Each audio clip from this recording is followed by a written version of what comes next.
अब हम अपने अगले प्रश्न पे चलते हैं कि ये हमारे नोई और विद्वान सेगमेंट का है।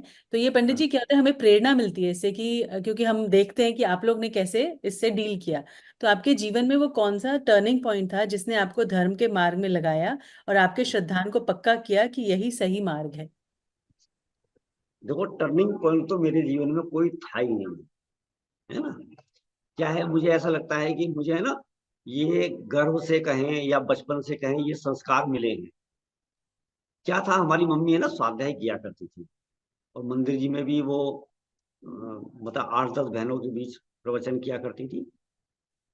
सन मेरे ख्याल से 84 की बात है, 84 या 85 की, हमारे मंदिर जी में जयपुर से टीम आई हुई, और हम छोटे से थे। और तो वो, है ना, विधान करा रही है, कक्षा ले रही है, प्रवचन कर रही है, और हमारे यहाँ समाज है ना, उनका बड़े आदर भाव से सम्मान कर रहा है। हमें ये लगा, अरे वाह, यानी कितना सम्मान मिल रहा है, तो इस सम्मान को पाने के लिए मुझे भी पंडित जी बनना है, ये भाव है। मुझे कल्याण करना है। नहीं, फिर जो लोग कितना ऊंचा आसन दे रहे हैं, सम्मान कर रहे हैं, लो जी खाने में, रहने में, सोने में, ठीक है ना। वो एक भाव आया था, और उसके कारण मैं जयपुर गया था, केवल इसलिए कि मुझे समाज में यश मिलेगा, मुझे पंडित जी कहेंगे, पंडित जी कहेंगे, मजा आएगा सब पंडित जी के, ऐसा। ये खोटा भाव था।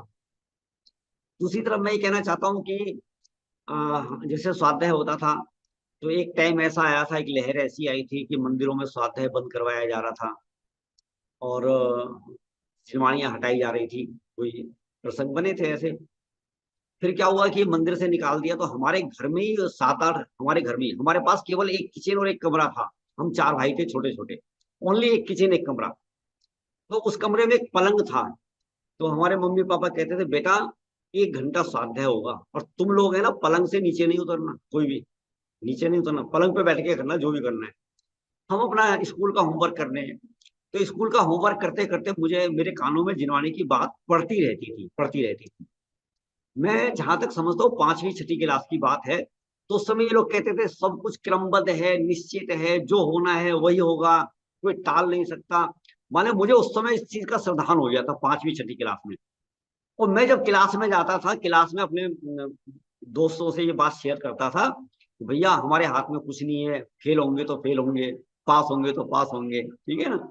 ऐसी अपन चर्चा किया करते थे। खैर, तो वहां से ये संस्कार पड़े, ऐसा कोई टर्निंग पॉइंट था नहीं। फिर अपन जयपुर चले गए, धीरे धीरे हमने, है ना, वहाँ हमारे ऊपर लोड पड़ा।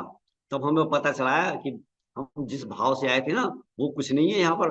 तुम्हें वो पंडित जी बनने के लिए कितने पापड़ बेलने पड़ेंगे, सुबह 5 बजे उठना, रात को 12 बजे सोना, ठीक है ना। स्कूल में भी जाना, स्कूल का होमवर्क करना है, शास्त्र पढ़ने हैं, शास्त्र का होमवर्क करना है। तब हमें हमारी नानी अच्छे से याद आ गई थी, है ना। खैर, हमारी होनहार भली थी। हमने जैसे तैसे करके हमने कहा चलो ठीक है, पासिंग मार्क्स लेके आने हैं। और हम पढ़ते थे, किस लिए पढ़ते थे? हमें एग्जाम देना है। भले अपन परीक्षा मुख पढ़ रहे हैं, मोक्ष प्रकाशक पढ़ रहे हैं, समय सार पढ़ रहे हैं। 90 तक हमने, है ना, जो स्वाध्याय किया वो केवल नंबर लाने के लिए, पढ़ने के लिए, पास होने के लिए। लेकिन क्या होता है कि जब अपन ने पढ़ा है, तो उसके बाद धीरे धीरे समाज में ही आए, समाज ने हमें छोड़ा नहीं, ठीक है ना। ससुराल ने भी नहीं छोड़ा उसके बाद। तो जब जा रहे हैं तो भाई साहब प्रवचन तो आपको करना ही पड़ेगा, ठीक है। ऐसा माहौल बना रहा। तो लेकिन तत्व से जुड़े रहे, तो वो धीरे धीरे, है ना, श्रद्धान ऑटोमेटिक मजबूत होता चला गया, संस्कार अपने आप बढ़ते चले गए। तो असली भाव भासना तत्व की रुचि धीरे धीरे बढ़ती चली गई, ऐसा। जी पंडित जी। और आपने ये विज्ञान वाटिका भी जैसे शुरू करी, तो ये इसके पीछे कैसे क्या। इसमें भी देखो, मेरी एक अंतरंग भावना रहती है। मेरे को पता नहीं क्यों ऐसा लगता है कि सब जीव स्वाध्याय करें, सब जीव, ऐसा लगता है, ठीक है। क्यों लगता है? जैसे आप भी, है ना, अमेरिका होके आएंगे, और जब अमेरिका जो जो चीज देख कर आएंगे, तो अपने दोस्तों में, परिवार में हम इनको ये बता दें, हमने वहां ये देखा, ये देखा, ये देखा, आपको अंदर से ऐसा लगेगा। तो जब हमने तत्व समझा और स्वाध्याय किया, मुझे ऐसा लगता था सारा जगत स्वाध्याय करे, सबको पता चलना चाहिए कि तत्व है क्या, जिनवाणी है क्या।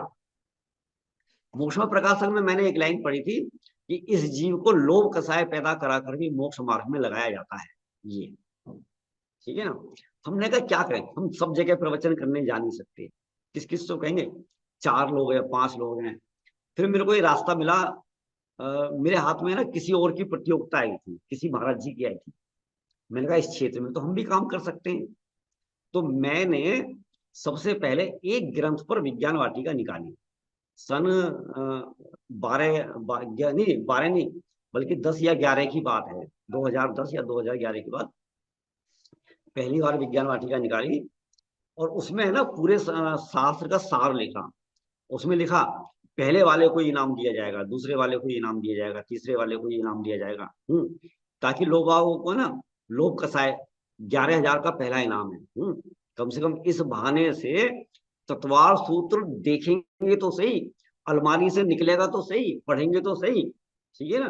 तो ये मेरे को ऐसा लगा कि एक अच्छा रास्ता है और अपन इसके माध्यम से लोगों को स्वाध्याय करा सकते हैं। तो इसलिए मैंने वो विज्ञान वाटिका निकाली, सहज एक विज्ञान वाटिका निकाली थी। लेकिन मेरे को ऐसा कोई था नहीं कि दूसरी निकालनी है तीसरी निकालनी है, ऐसा कुछ भी भाव नहीं था। तो विज्ञान वाटिका निकाली, मुझे इतना अच्छा लगा कि लगभग लगभग 5,000 विज्ञान वाटिकाएं पहली वाली गई थी। 5,000 विज्ञान वाटिका जाना माने एक घर में यदि 4 मेंबर भी होते हैं तो 20 नहीं 20,000 लोगों तक हमारी बात गई है। ठीक है ना। 5,000 लोगों ने भर के भेजा है, तो इससे बढ़िया और क्या हो सकता है। इसलिए मुझे लगा कि ये तो काम बहुत अच्छा है। सहज दूसरी निकल गई, सहज तीसरी निकल गई, सहज चौथी निकल गई। ठीक है ना। तो ये लास्ट में अपनी 9वीं वाटिका निकली हुई है।